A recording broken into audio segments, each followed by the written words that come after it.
This is Mike Fanlin with Fanbolt, and today I have with me a very special guest, Mr. DJ Slope, better known as Daniel Ibbertson, and he is coming to us all the way from the UK to talk to us today about video gaming and content creation. How are you doing today, Dan? Yeah, I'm doing really well. Thanks for having me, man. Thank you very much. No problem. Thank you for taking the time to call us this late at night, because I know it's pretty late over there right now. Yeah, it's like what, quarter to 11, but I don't normally go to bed till about half one. So still early days for me. Still early days for me. As far as how you started in this, how did you decide one day to get into creating video content based off of entertainment media? Well, basically, just like everyone else, I became obsessed with going on YouTube, looking up awesome other YouTubers. My interests grew a little bit, I suppose. I mean, everyone started with the Angry Video Game Nerd. For me, it was Angry Video Game Nerd and Larry Bundy were the two first people that I really got to know, I suppose. But then my interest started. Who was it? It was Angry Video Game Nerd. Did a video based on the. I'm going to get this wrong. Is it the adventure series where you basically there was a sword, there was a chalice, there was all these things that you could win, Yeah, the and I found Atari, that yeah, Atari yeah, Sword Quest, and Sword yeah, Quest, that's yeah. what I was after. Sword Quest, yes. I was so fascinated by that because I didn't know anything about that whatsoever. And then that intrigued me to try and find out these weird history pieces in gaming. And I started discovering some, and I already knew of a few myself. And there was just, I already knew like Larry, and I started finding out more people like that. Lazy Game Reviews was an enormous inspiration. Yeah, basically, I decided I'm going to make the video as well because people aren't talking about these weird stories that I know about. I opened an account about 2 years before I finally built up the courage and basically got off my arse and made the video. And yeah, here we are. How was the reception when you first started out? Did it take a while for you to gain your momentum as far as fans go, or was it a pretty quick push? It was fairly quick to basically. I just started collecting Retro Gamer magazine, which, in case any Americans listen, it's actually I don't know if you've got the camera on. So it's Hmm. these magazines here, which are absolute lifesavers for my videos. They're absolute lifesavers. They're so good. So yeah, absolute Retro Gaming magazine. I started collecting those, and they had a forum, and I was very naughty. You shouldn't do it this way, but I made my what was my first video? The story of Roland, which is a mascot that I knew about as a kid, that no one seemed to really talk about. So I decided to do this video based on all of these games based that had to do with this character called Roland. And I posted the video in the Retro Gamer forum. Couple of hours went past, looking, keep refreshing, no interest. My video probably had 10 views max, and most of them were probably me. And I went back the next day, and there was about 2 or 3 pages of people like, this is really good, this is really good. And I was just instantly became excited. So if you go on the Retro Gamer forum and search for Roland or Slopes Game Room or something like that, you'll see a post on the main forum. Like I said, I was naughty. I wasn't in the YouTuber section. You'll see the post that made me continue doing my stuff, basically. How long does it usually take for you to churn out one video? I know I've watched you do 3 hours worth, but that was like almost done, and it was still 3 hours. So I know these have to take up quite a bit of time. Yeah, absolutely. I mean, it's so hard. I mean, as an example, okay, so on the extreme end, something like Grand Theft Auto: The Complete History and what was the other one? The Metroid Complete History were my two longest videos to make. I mean, they took me over a month to make a piece. I mean, obviously that isn't me working dead straight every single night on that video, but it took me a month of research. I mean, to the point where, right, okay, so I'm gonna have a bath at this time, and I'm gonna watch this video in the bath, which will just make sure I'm up to date on that particular game, whatever else. And I go so deep with it, and I try and find out what other people's opinions are to see if see how skewed my opinions are, all that sort of stuff. But then on the complete flip side, I've just done a Kickstarter update video, which I started writing today, finished writing, and I've recorded it, and it's all the audio is all recorded as literally just before I got on the phone to you, minutes before I got on the phone to you. And I'll probably do the video of that. That'll probably take an afternoon, maybe 2 afternoons. So yeah, two completely opposite ends of the spectrums there. So there is no answer. I managed to get them out every week. So What's the most rewarding thing about the work that you do?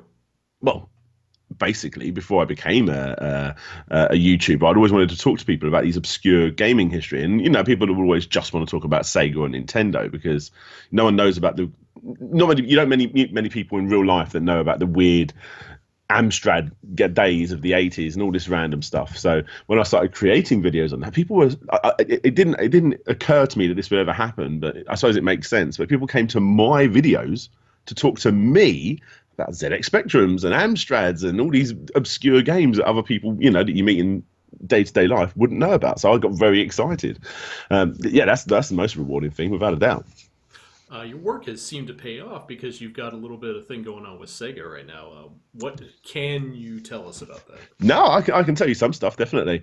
The way that works, I mean, I don't know how this latest person found me, but I went to a Data Discs party. So for people that don't know, Data Discs are a London-based record label that pump out Sega tunes on vinyl. And I was reviewing their stuff, and then I went to a record party of theirs, just a small pub in London.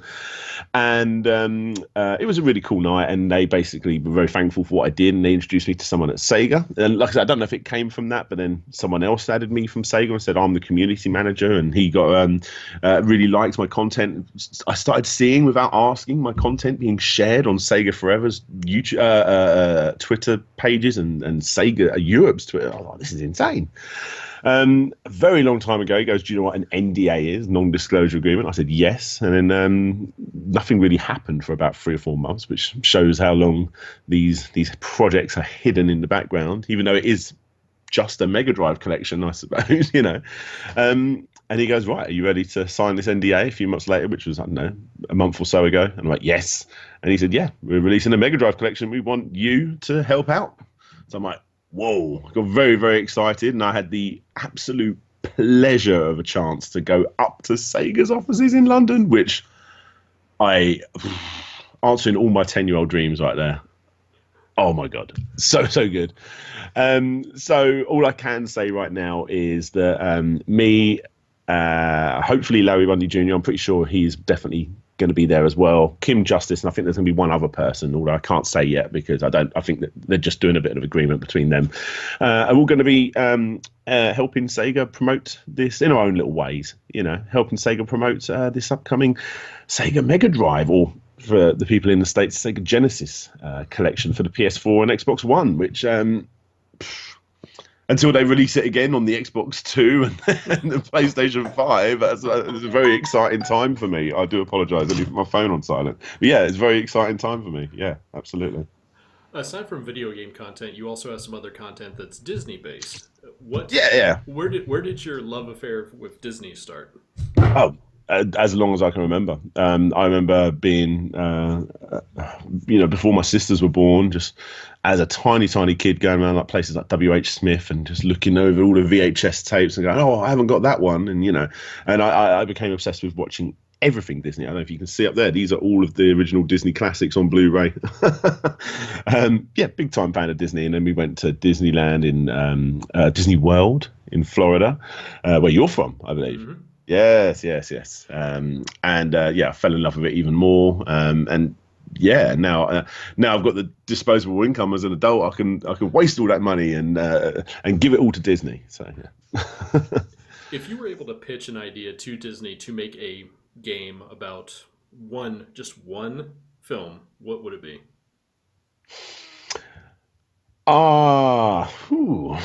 Turn my head around. It's a bit unprofessional. Let me have a look. Well, the best Disney games are 2D games, aren't they? Your Aladdin, your Hercules on the PlayStation 1 and Pinocchio on the Mega Drive again. So I want to keep it in that vein. Mm-hmm. But what's a game with a lot of fighting in it? Because I'm instantly thinking Streets of Rage brawler-esque, because that's my go-to for every single interview. I'm like annoyingly into that game. I don't know. What's got a lot of fighting in it? I'll tell you what. My favorite is Beauty and the Beast. My favorite Disney movie is Beauty and the Beast. Not the new live action one, which annoyed me slightly. It's not bad. It's good. I'm such a stupidly hardcore fan of the animated one. Turn that somehow into a Streets of Rage brawler. They did it with The Simpsons. I guess you could make like Black Cauldron into a brawling game, but it's such an obscure title that Yeah, Disney's biggest flop, isn't it? Gotta sadly, be. It's up yes. there. It's up there. 10 years in the making, and when it finally came out, it was beaten by Care Bears the movie at the cinema. Yeah, I think my dad took me to see those like back to back, one day after the other, and Oh, then what, Care Bears and then yep, Black Cauldron. Oh, yep, really? But the Care Bears and movie is quite a dark movie in itself, isn't it? Is it the the one with the kid and the spider web and he's like a magician? Is that the yes, one I I'm think it thinking of? Yeah, was, yeah, yeah. yeah, I think that was the first one. Yeah, it was very dark. It was during that whole time where everyone was trying to latch onto that whole heavy metal, dark kind of animation. Hmm, Even hmm. even the Great Mouse Detective, for the most part, is very Yeah, very yeah, dark. yeah. I love the Great Mouse Detective. Good, good. That's a good one. With not rotoscoping at the end, which a lot of people think it is rotoscoping, but it's not. If anyone So knows what that is, CG, yeah, yes, I think it was it all is. CG. Yeah, I It think it is. was one of the very first usages of CGI in an I'm animated film that was not a pretty Don. sure it is. Yeah. I think Don Bluth came in very close to being second on that because I think he got Hmm. away from rotoscoping somewhere after Land Before Time. I think. Something like that. I'm currently listening to Disney War on audio book, so they've gone past all that era. So yeah, it's good. Mm. So, what else do you have coming up besides your big Sega thing? What's next on the DJ Slope list? Well, I've always got complete histories in the works, and now with this Mega Drive collection coming out, I am going to try and fill in a couple of gaps on the games that maybe that are on that list that I haven't covered yet, which I'm going to eventually. So I might as well do it now. With that said, my very next one isn't on that list, but it's one I've been working on for a while. Being a massive Sega fan, I before this, sad to say, embarrassed to say, I don't know a hell of a lot, or didn't know a hell of a lot about Fantasy Zone. So Opa Opa, pretty much being a mascot for Sega at one point, had to find out a lot about that. And that series, which I was expecting to be, that'd be a good 10, 15-minute episode. There is a lot of Fantasy Zone games. I did not know how many there were, to the point where there was one that came out possibly this year. I think it was last year. It's an arcade game, but yeah. Yeah, so Fantasy Zone is coming up. Another complete history that I'm working on that is on that Mega Drive list is Alien Soldier. That will be a slightly smaller one, but it's got a good backstory to that one. That's pretty good. And it's Treasure, which will be the fourth video I've done based on a Treasure game. So I've done Gunstar Heroes, the McDonald's game, and Ikaruga, and the other one that did Radiant Silvergun, but that's in the same video. So yeah, Alien Soldier, that's coming. And then we've got the Kick Scammer stuff. Now I am working with a pretty big YouTuber, which I don't want to say yet because nothing's officially being done, but I'm working on a collaboration YouTube project. It isn't anyone I've worked with, well, not in a big way anyway, before. I'm working with a singer on a video, although again, these are all things that are just in the pipeline, so I can't say what they are because I don't want people to nick my ideas. I'm working on something like that. And yeah, I've got about 3 or 4 kick scammer videos in the works for myself. So, including the one I'm doing right now, I'm working on my first obscure kick scammer thing because it's an update on 2 of the projects that I've covered that have since developed since I covered them. So yeah, that will actually hopefully come out. I don't know when this is going to go live, but it's going to be a midweek video, probably in the next few days. Okay. As far as those people that want to start getting into YouTube and creating content similar to what you do, what would be Mhm. your advice to those people that are trying to break in during this very tough time on YouTube?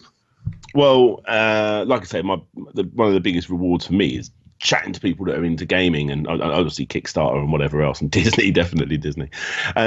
Look at it like that. Look at it as you're going into a room full of people that are into your interests, and the more you promote it, and the more you put your content out there, the more people will come into that room and want to talk to you about it. You're not going to earn any money whatsoever in a very long time. In fact, definitely not now with YouTube and their new stretch goals that you need to be able to, those hurdles you need to get past, before you can earn any money.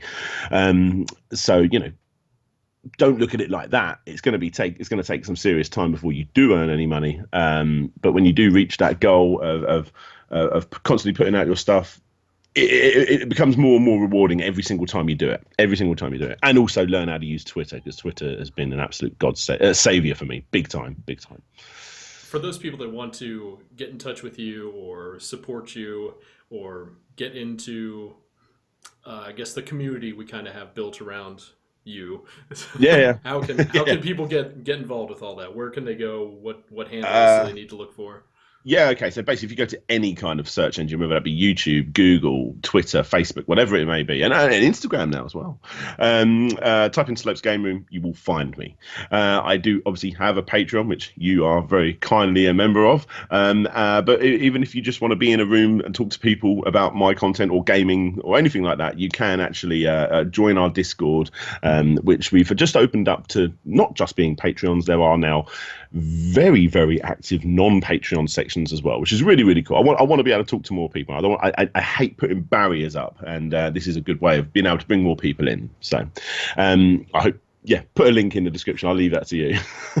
All right, Dan. Thank you very much for taking your time out of your evening to talk to me about this, and Not a I look problem, forward man. to seeing what else you have coming up. And Mm. if do you have any final wisdom for those tuning in to watch you? No, not at all. But thank you all so much for, for knowing who I am. It still blows my mind that people come up to me and say, "I watch your stuff," or people send me emails and go in my Discord chats, all these other things. I appreciate all the support, no matter where it comes from. Thank you. All right, thank you very much, Dan. You have yourself a good night. You too, buddy. Thank you.